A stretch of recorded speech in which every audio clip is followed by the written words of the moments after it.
All right, folks, we're going to do something special today. We're going to do Doom, but oddly enough with commentary. But it's not just me. Guess who's back? It's motherfucking Back Ken. again. He's back. Hey. So, Kendo, what we're going to go ahead and do here is we're going to run through Doom 2016. We're actually going to do commentary on quite a few different things. There's so much to actually cover with this, dude. There's actually a lot. In my opinion, it's a game that's still kind of underrated, even though it's really damn good. I would absolutely agree with that statement, 100%. Yeah, so a lot to cover here. We're actually going to focus on the story this time, which is not something I've done before because a lot of people that have watched my channel have missed the story because I never focused on it because it's pretty much all in the fluff text that you pick up. I would normally play on Nightmare or Ultra Nightmare, but due to the fact that we're both doing commentary at the same time, I'm just going to do Ultra Violence, the gentleman's way. Ultra Violence is the gentleman's way, as I like to put it. I don't think you have a problem with that, do you, Ken? Nope, none whatsoever. I'm not the one playing, so... Yeah, so it's actually kind of cool. We're just screen sharing right now, and Ken's just kind of watching this. So I'm sure Ken's going to be loaded with questions for us while we go through this. It's a one-on-one Twitch stream. God damn it, stream. I want to be in the Special Olympics. Brutal, without mercy. What happens when you break a 4-month sobriety? I love this opening because it's just straight up metal. Oh, it's great. Well, the interesting thing is that the first about 5 to 10 minutes of this game basically tells you everything that you need to know about it right off the bat. Yep.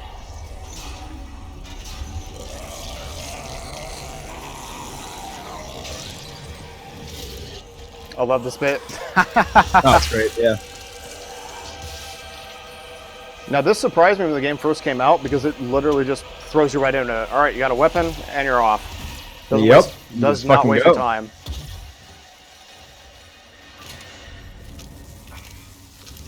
Okay, so Ken, as we go through this, I want you to kind of talk about what your thoughts are, and I want to see if you kind of understood this the same way that I did. So after we hit this hologram shows up.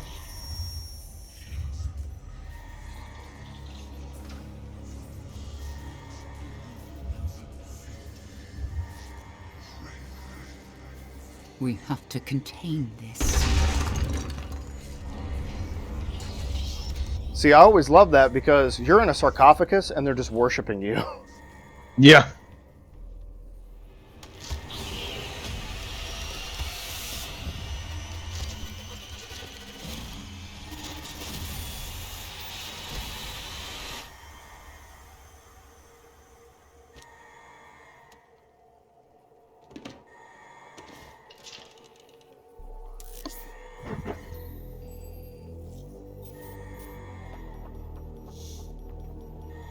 Demonic invasion in progress.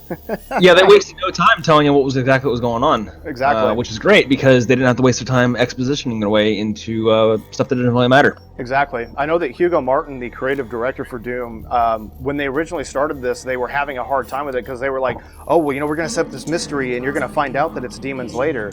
And they just eventually got to the point they were like, you know what? Fuck it. Everybody knows it's demons. So let's just put it on a megaphone and just tell everybody. It's like, yeah, we know what this is. You know what this is.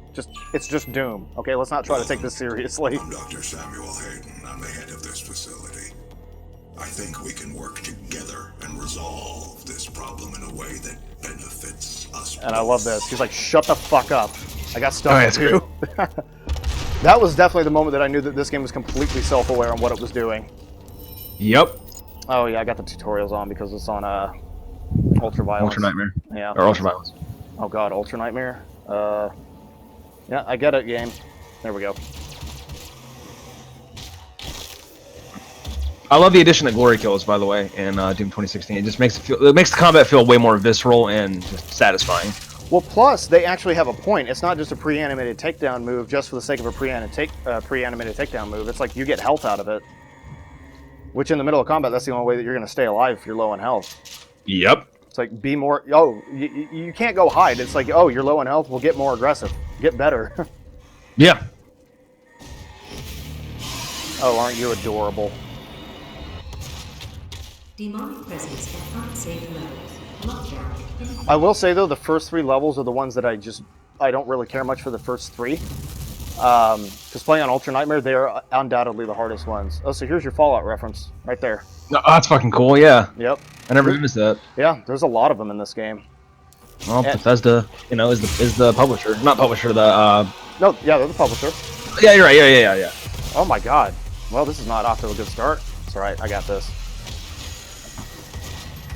Another thing that I really like about this section is that it just immediately throws you into the core combat loop right off the bat without really much of a tutorial. It's like, oh, this is what the game is. Here's a shotgun, go Yeah. have fun. Demonic presence. Pretty much. I mean, there's no hand holding. It's just sink or swim. Yep. This is what old school shooters were like, man. All of them were like this. Yeah. There were arcade machines that would take your money if you died. Well, get better. Yeah, basically. This sneaky little shit, man. Come here. Where are you going? Oh, you motherfucker. When the imps are on the walls, they're even more dangerous. I believe it. I'm pretty sure their accuracy actually gets buffed when they're on the walls. Presence eliminated. So here's one of the big advantages about playing on Ultraviolence is obviously the demons aren't going to do as much damage, but armor pickups are worth 3 apiece, whereas on Nightmare they're only worth 1. Ooh, I did not know that. Yeah, it's really, really hard to keep your health and armor up. I mean, if you get, I think a charged fireball from an imp is like 75 damage on Nightmare. It's pretty ridiculous. Yikes. He cannot be allowed to leave this place. He would ruin everything. I'm willing to take full responsibility for the horrible events of the last 24 hours, but you must understand. Our interest in their world was purely for the betterment of mankind. Everything has clearly gotten out of hand now, yes. But it was worth the risk, I assure you.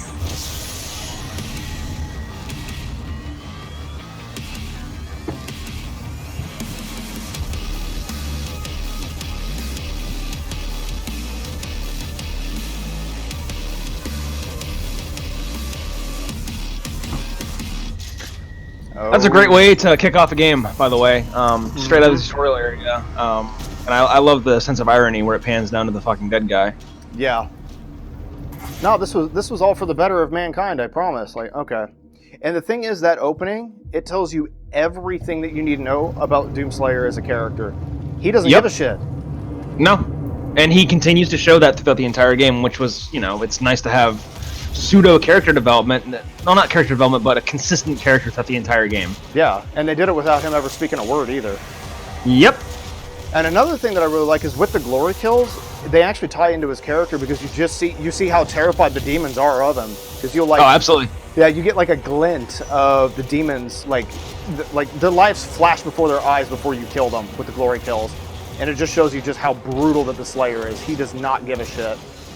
Yeah, it also gives you an idea of just how strong this guy is. Oh yeah. Especially once you get to some of the larger demons later in the game, because he's just tearing them apart. Oh yeah, it's great. Okay, so this was the first Doom game you ever really got through, right? Because you're quite a bit younger than I am. Yes, I played the original Doom. I played the first 2 levels, and I think I was like 14 at the time. So I was like, well, this isn't very, this is like kind of hard to play and not really visually appealing because I was 14. I didn't really care. I like shiny things. But playing this, I played it 3 years after it came out because I finished it last year. Okay. And I mean, I was like, this is everything that probably. Well, I'm trying to think of the best way to put this. What I experienced with this game is probably what people who grew up playing the original Doom experience was just pure visceral combat for the sake of being pure visceral combat.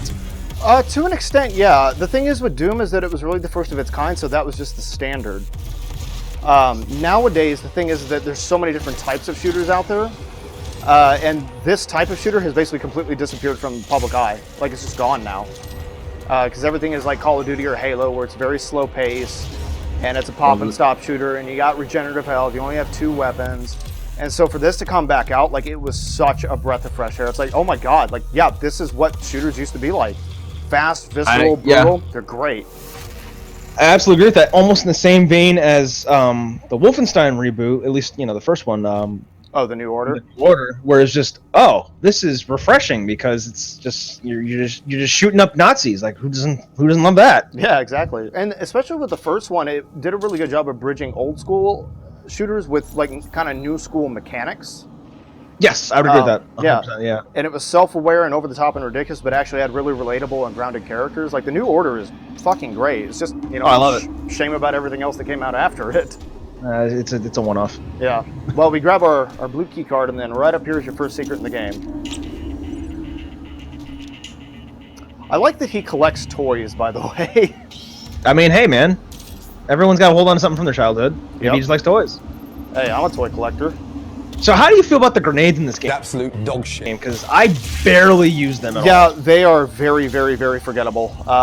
The only ones that are really... The siphon grenades can be useful if you max out the equipment power rune, because they actually give you armor back if your health is maxed. Interesting. Okay, yeah. Because I just felt like every time I was using grenades, specifically, it was time I could have been using to shoot them with the guns, which would have been more effective. Yeah, they're pretty worthless. I pretty much forget that they even exist, honestly, because they were not well implemented in this game. Well, especially with how fast-paced the combat is in Doom, because the grenade animation, I mean, it's not slow by any means necessary, but when the combat is fast like this, every second counts. Oh, absolutely, yeah. It's just like, why would I even waste my time with that when I could whip out the Gauss cannon and just blast them with that? Or literally anything else. Yeah, literally anything else, yeah. I know that's one big thing that they wanted to fix with Doom Eternal, which is why they gave the Slayer the shoulder-mounted launcher. Yes. It fires Yeah. grenades, and it's got a flamethrower built into it, and it also fires ice grenades. Interesting. I didn't know about the ice grenades. Yeah, that's a new thing that they just revealed recently, and the cool thing about it, too, is you can be firing while you launch it. So that's one of the big advantages of it, because with this game, you have to drop what you're doing to throw it. And that's exactly why I didn't really care for it. Yep. It's just like, why would I bother with that when there's a million different options? So I just walked into that secret, and then immediately turned around, because there's no point in fighting those guys, because at this point, you don't get weapon upgrade points out of killing demons, so you're just kind of trying to get through the first level. And like I said, I'm not a fan of the first 3 levels. I don't think that the game gets really good until the 4th level, and I think a lot of the reason why is because there's a secret in the 4th level where you can get the super shotgun. Yeah, yep. I remember getting that on my first playthrough, and I think I got every single weapon that were featured as secrets before they were found commonly just playing through the normal area in the next level, which I thought was a nice touch. It's like, hey, it rewards exploration. Yeah, there's actually a point to it, and even if like you walk into a secret and there's not something that useful in there, it still helps you with your weapon upgrade points. Yep, which you definitely need, because otherwise, trying to play this game without upgrade weapons. On my first playthrough, what I did was I would complete the challenges for whatever weapon upgrade is, then I would move on to the next one immediately. I wouldn't really use them after I upgraded them, so there were some points where I absolutely fucking struggled in the combat because I wasn't using the upgrades because I was trying to be a completionist, which not exactly a good idea to do on your first playthrough. No, like when I go through on Ultra Nightmare, this is definitely one criticism I have of this game. By the way, if you're going to play a Nightmare Ultra Nightmare, go for the explosive shot, not the charge. The charge burst is garbage in my opinion. I do not like it at all. But what I do, the second that I get the explosive shot, I go ahead and use that one weapon upgrade point that we got from getting those 2 secrets on Speedy Recovery. Because now your shotgun actually has range and it has splash damage on it and only absorbs 1 round to fire it. And yeah, whereas the charge shot uses 3. It uses 3, and it's not good against small demons, which is what you're going to be predominantly fighting at the beginning anyway, so what's the point? Yeah, I think after I got the charge shot fully upgraded, I immediately put the grenade launcher back on because it's way more useful even in the late game. Oh yeah, it's way more useful. I'll tell you though, one big problem this game does have is that the longer you play it, the more you realize that the super shotgun kind of fixes about 90% of your problems, which sounds great, but it really kind of makes a lot of the other weapons useless, which, as far as I understand, that's something that they're really going out of their way to fix with Doom Eternal, which I'm very happy about, because, like, if you're going to make a game, force me to get into your mechanics, you know? Yeah, I agree. Don't reward, well, not necessarily reward, but don't make it so that one weapon is better to use than everything else in almost every single encounter. Yeah, they need to be situational. I mean, this is why Dark Souls, you're more experienced with Dark Souls than I am. I'm pretty sure you would agree, though, if that game was just like, no, play however you want, it would not be nearly as effective as it was. Yeah, I would agree with that. It definitely rewards even changing your playstyle for a single area or even a single boss. There's quite a number of areas where if you're playing as a heavy armor, slow, tanky build, you're just gonna get absolutely destroyed. Yeah, I'm not a big fan of games that just kind of hand the reins to the player too much, simply because it's like that means you didn't really work on anything. You threw some tools in and said, I guess just do whatever you want now. It's like, no, like if you're gonna make a game, like make a game, like force me into your mechanics, let me experience it. Yes, I'd absolutely agree with that. I mean, I'm pretty sure you know the boss I'm talking about. Yeah, I've got a pretty good idea. I mean, it's probably like the least. Shit. It's the most non-boss in any video game ever. Yeah.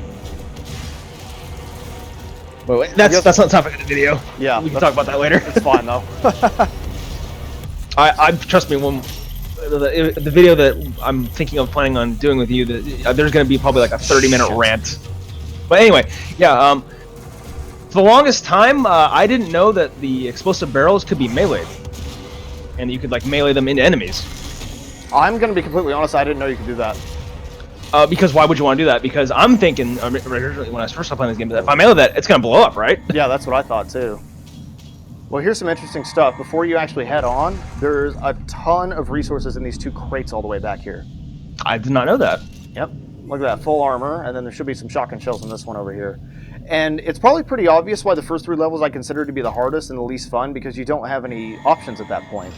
Nope. You have to use the shotgun or the pistol. Yeah, and the pistol is, well, just don't use it. It's garbage. Welcome to the UAC. Now 221 accident-free days. I don't know about that, Chief.